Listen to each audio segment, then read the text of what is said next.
जय श्री कृष्ण दोस्तों, आज हम महाभारत कैसे हुई इस बारे में जानेंगे।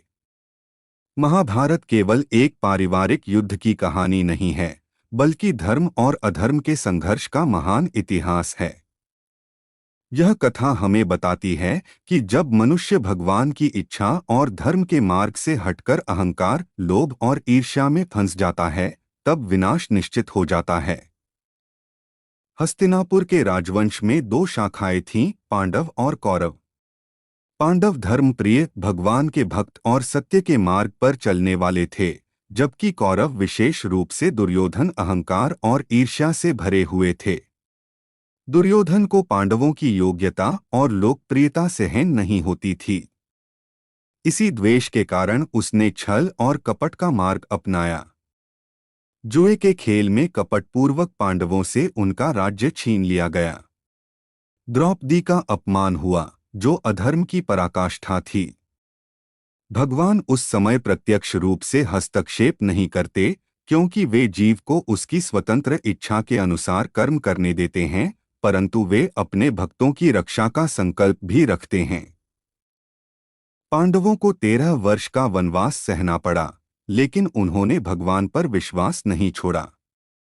वनवास के बाद जब पांडवों ने अपना उचित अधिकार मांगा, तब भी दुर्योधन ने सुई की नोक जितनी भूमि देने से इनकार कर दिया। शांति स्थापित करने के लिए स्वयं भगवान ने दूत बनकर प्रयास किया, परंतु दुर्योधन के अहंकार ने उसे अंधा बना दिया। जब अधर्म अपनी सीमा पार कर जाता है, तब धर्म की स्थापना के लिए युद्ध अपरिहार्य हो जाता है। अंततः कुरुक्षेत्र में महायुद्ध हुआ। भगवान ने अर्जुन के सारथी बनकर उसे दिव्य ज्ञान दिया, जो भगवद गीता के रूप में प्रसिद्ध है। इस ज्ञान में समझाया गया कि आत्मा अमर है, शरीर नश्वर है और धर्म की रक्षा के लिए कर्तव्य का पालन करना ही सच्ची भक्ति है। युद्ध केवल भूमि के लिए नहीं था, बल्कि धर्म की पुनर्स्थापना के लिए था। 18 दिनों तक भीषण युद्ध चला। भीष्म, द्रोण, कर्ण जैसे महान योद्धा भी गिरे। अंत में अधर्म का विनाश हुआ और पांडवों की विजय हुई। यह विजय केवल शक्ति की नहीं, बल्कि भगवान पर अटूट विश्वास और धर्मनिष्ठा की विजय थी।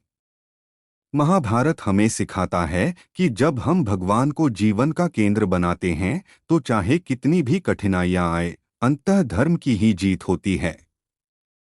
लेकिन जब मनुष्य अहंकार और ईर्ष्या में अंधा हो जाता है, तो उसका पतन निश्चित है। यही महाभारत का मुख्य संदेश है।